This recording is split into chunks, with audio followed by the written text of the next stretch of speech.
Welcome to scary গপ্প।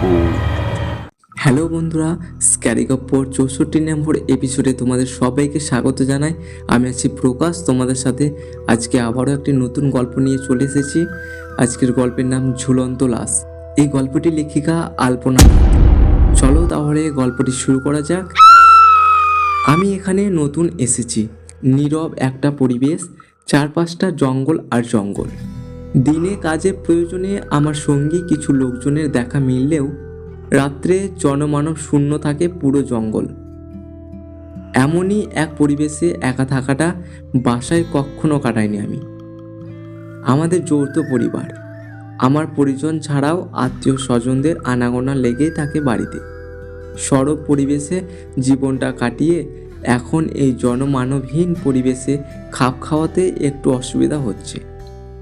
আমি নীলাঞ্জন, দার্জিলিংয়ের ফরেস্ট ডিপার্টমেন্টে চাকরি পেয়ে এখানে এসে জয়েন করেছি সদ্যমাত্র। আমার ডিভিশনের কাজ হলো প্ল্যান্টেশন। লোকালয় এখান থেকে 30 কিলোমিটার দূরে, দুর্গম অঞ্চল এটি। আমি ফরেস্টার। আমার আন্ডারে ফরেস্ট গার্ড দীপেন, রাজু, ভগবতী এই ত্রিমূর্তি আছে। আমার কোয়ার্টার থেকে কিছুটা দূরে ওরা থাকে। সারাদিন কাজ করে সন্ধ্যার পর দেশি মদ গেলে তিনজন তাদের পাশের তৈরি ঘরে বেহুশ হয়ে পড়ে থাকে। আমার কোয়ার্টারটা খুব ছোট। এখানে 8-10টা কোয়ার্টার আছে, কিন্তু এসব কোয়ার্টারে স্টাফরা বেশিরভাগ দিন থাকে না। ওরা প্রায় হেডকোয়ার্টার হামুং ফলে থাকে। মাঝে মাঝে আসে, কাজের সময় তারা এখানে থাকে, কাজ শেষ হলে তারা হেডকোয়ার্টারে চলে যায়। এই বিজন বনাঞ্চলে এখন আমি আমার সহকর্মী এবং প্ল্যান্টেশনের জন্য আগত কিছু শ্রমিকদের নিয়ে থাকি। 4 বস্তা চাল, 1 কুইন্টাল আলু, ডাল, তেল, নুন, মশলা, সয়াবিন আর কয়েক পেটি মিনারেল ওয়াটার আসার সময় সঙ্গে করে নিয়ে এসেছিলাম। 1 মাসের খরচ ঠিক চলে যেত আমাদের এই দিয়ে। 10-12 জন লেবার লাগলো কাজে। ওরা আসার পর খাবার তাড়াতাড়ি নিঃশেষ হতে থাকে।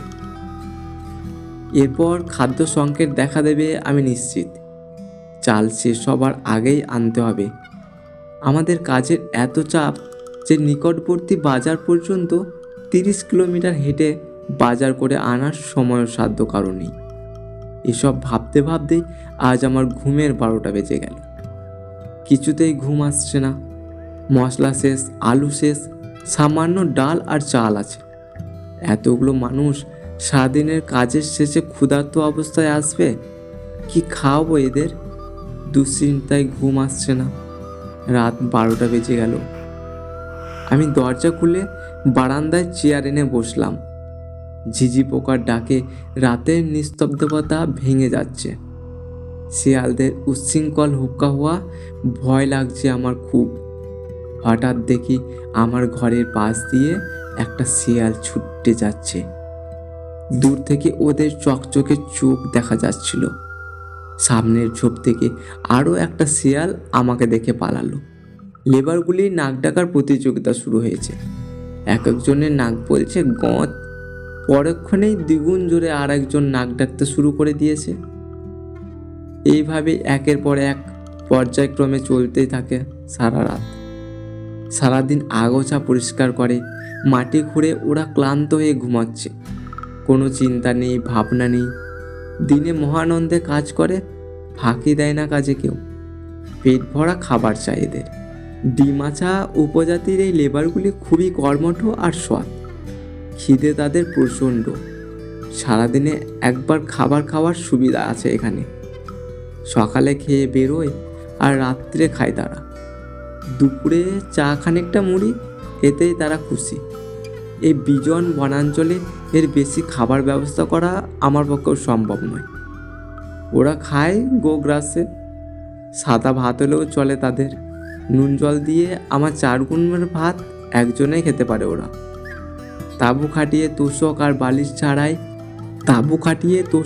বালিশ ছাড়াই একটা ত্রিপল বিছিয়ে নাক ডাকিয়ে ঘুমোচ্ছে। আমাদের রান্না করে দীপিন।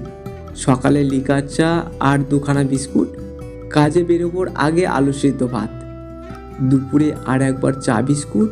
বা মুড়ি, আর সন্ধ্যার আগে স্নান করে আলু ভাজা ডাল ভাত খেয়ে যে যার ঘরে চলে যায়। কোনো দিন সয়াবিনের একটা ঝোল হলে চলে যায় ওদের। 2-3 দিন ধরে দীপেন 10 নম্বরই কড়াইতে মাত্র 1-1.5 মুঠো মৌসুরি ডাল আর তাতে গোটা কয়েক আলু সিদ্ধ করে খাওয়াচ্ছে। ওরা গাপুস গুপুস করে খেলেও আমার গলা দিয়ে এসব খাবার নামছে না। এমনটা চলতে থাকলে আমি যে অসুস্থ হয়ে পড়ব। আজ 1-2 গ্লাস খেয়েছি। 2 গ্লাস ভাত খাওয়ার পর বমির ভাব করতে থাকে, আর গলা দিয়ে নামাতে পারলাম না। বাইরে গিয়ে কিছু খাবো এমন সুবিধাও নেই। 30 কিলোমিটার পর্যন্ত কেবল জঙ্গল আর জঙ্গল। খিদেই পেট জ্বলছে। পেটে এত ক্ষুধা থাকা সত্ত্বেও খেতে পারছি না। পাতলা ডালের জল দিয়ে না, এভাবে চলবে না। কালকে কি রান্না হবে? আলু শেষ। বারান্দায় বসে এসব ভাবতে ভাবতে চেয়ারে বসেই হঠাৎ ঘুম এসে গেল। কতক্ষণ যে ঘুমিয়েছিলাম খেয়াল নেই। এবার বিছানায় গিয়ে শুয়ে পড়ব ভেবে উঠে দাঁড়াই। সামনে একটা গাছ থেকে কিছু যেন ঝুলে রয়েছে। কি কি ওটা? কৌতূহলী হয়ে তাকিয়ে থাকি। একটা মানুষের ঝুলন্ত দেহ। ভয়ে আঁতকে উঠি আমি।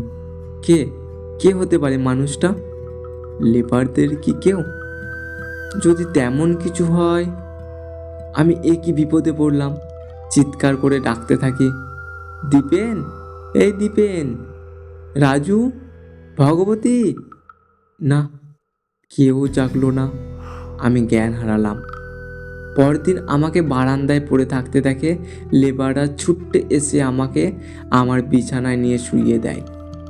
দীপেন, ভগবতী আর রাজু 3 জন বিছানার চারপাশে দাঁড়িয়ে আছে। চোখ খুলে ওদের দেখে আমি উঠে বসি। কি হয়েছিল সবাই জানতে চাইলো। আমি বললাম পরে সব বলবো। রাজুকে বললাম সব লেবার আছে কিনা খোঁজ খবর নিতে। একটু পর আমার কোয়ার্টারের সামনে সবাইকে লাইন করে দাঁড় করিয়ে রাজু বলল, স্যার, এই দেখুন সবাই এসে গেছে। আমি রেজিস্টার নিয়ে বসি। এক এক করে নাম ডেকে চায়ের কাপ আর 2টা করে বিস্কুট ওদের প্রত্যেকের হাতে তুলে দিচ্ছে ভগবতী। কেউ অনুপস্থিত নেই। সবার হাতে চায়ের কাপ দেবার পর আমি গত রাতের ঘটনাটা বলি। অবাক কাণ্ড, ওই গাছে ঝুলন্ত মানুষটা এখন নেই। সব শুনে সবাই বলল এটা মনের ভুল। গাছের ছায়া দেখে আমার মনে হয়েছে ওটা মানুষ। আমি কিন্তু কথাটা উড়িয়ে দিতে পারলাম না। আমি স্পষ্টভাবেই একটা মানুষকে ঝুলতে দেখেছি। পরদিন ভাতের সাথে ডাল আর সবজি কিছুই নেই। ডিমাসা লেবাররা বলল, नमक और पानी से खाना बन जाएगा, आप इतना मत सोचिए। দীপেন বলল, আজ একবার চলুন স্যার, চাল আনতে হবে। আজ যা চাল আছে তাতে সবাইকে আধ পেটা খেতে হবে। আমার মনে হয় আপনি ভগবতী আর লেবার একজনকে নিয়ে বেরিয়ে পড়ুন। আমি বললাম, আমাদের জন্য একটু সেদ্ধ ভাত করে নাও। না খেয়ে এত দূর হাঁটতে পারবো না আমরা। কোয়ার্টারের উঠোনে একটা পেঁপে গাছ ছিল। রাজু কয়েকটা পেঁপে পাতা পেরে কুচি কুচি করে কেটে বলল, শাক ভাজা দিয়ে গরম গরম ভাত খেয়ে নেবেন স্যার। আমি ভাবলাম, পেঁপে পাতার শাক তো কোনোদিন খাইনি, হয়তো ওদের খেয়ে অভ্যাস আছে। একদিন না হয় পেঁপে পাতার শাক দিয়ে খাওয়া যাবে। এছাড়া তো কোনো উপায় নেই। 1 গ্লাস ভাত শাক ভাজা দিয়ে খেয়ে উঠকে বমি করে ফেললাম। মুখে বিস্বাদ হয়ে গেল। দীপেন রাজুকে বলল, তুই আগে কখনো এই শাক দিয়ে খেয়েছিস? রাজু বলল, আগে খাইনি। ভাবলাম এক একদিন এক একটা জাতের পাতার শাক খেয়ে দেখি, যেটা ভালো লাগবে সেটা মাঝে মাঝে খাওয়া যাবে। এখানে তো গাছ আর পাতার কোনো অভাব নেই। গাছ লতা পাতার তো খাজানা এখানে। দীপেন ওকে মারতে তেড়ে যায়। ভগবতী বলল, স্যার, বেটা এক্সপেরিমেন্ট চালিয়ে যাচ্ছে আপনাকে দিয়ে। শেষটায় তেল লবণ দিয়ে ভাতটা খেয়ে নিলাম। আমরা 3 জন বাজার করতে গেলাম জঙ্গলের বুক চিরে 4 কিলোমিটার হেঁটে। বাজার করার পর অনেক বুঝিয়ে এক বিহারি ঠেলাওয়ালাকে রাজি করালাম মালপত্র বই আনতে। ও 800 টাকা দাবি করলো। 1 পয়সা কম নেবে না কিছুতেই। 1 মাসের বাজার ঠেলাতে চাপিয়ে আমরা ফিরে এলাম সন্ধ্যার আগেই। অনেক ক্লান্ত ছিলাম, তাই খেয়ে আর বসতে পারলাম না, শুতেই ঘুমিয়ে পড়লাম। হঠাৎ ঘুম ভেঙে যায়, বাইরে একটা শব্দ শুনতে পেলাম। স্যার, স্যার বলে কে ডাকছে? বড় 3 ব্যাটারির টর্চ একটা কিনেছি আজ, ওইটা হাতে নিয়ে দরজা খুলে বাইরে এলাম। টর্চ জ্বালিয়ে দেখতে থাকি, না, কেউ কোথাও নেই। মনের ভুল ছিল কি বুঝতে পারলাম না। ঘরে ঢুকতে যাব, হঠাৎই কৌতূহল হলো, টর্চটার আলো গাছের উপরে ফেললাম। আরে ওই তো এই ঝুলন্ত মানুষটা, স্পষ্ট দেখতে পাচ্ছি ঝুলন্ত মানুষটাকে। খালি গা, একটা গামছা পরে আছে। টর্চের আলো ওই ঝুলন্ত মানুষটার দিকে। অনেকক্ষণ ধরে রাখলাম আমি, এখন আর ভয় লাগছে না। প্রচণ্ড কৌতূহল আমাকে মন্ত্রমুগ্ধের মতো ওই গাছের দিকে আকৃষ্ট করতে থাকে। গলায় ফাঁসের দড়ি, ঝুলে আছে লোকটা, মাথা নিচু, চোখ বন্ধ। হঠাৎ ঝুলন্ত মানুষটা মাথা তুলল, আমার দিকে চোখ খুলে তাকালো। টর্চের আলো তখনও আমি ওর মুখের ওপর ফেলে রেখেছি। ঘাড় কাত করে ও তাকাচ্ছে আমার দিকে। আমি স্থির হয়ে দাঁড়িয়ে আছি ওই গাছটার কাছাকাছি। দড়িসহ ঝুলন্ত দেহটা মাটিতে নেমে এলো। আমি নড়তে পারছি না। কি এক অদৃশ্য শক্তি আমাকে নড়তে দিচ্ছে না। আমি পালিয়েও আসতে পারছি না। আমার সাধারণ বুদ্ধি লোপ পেয়েছে।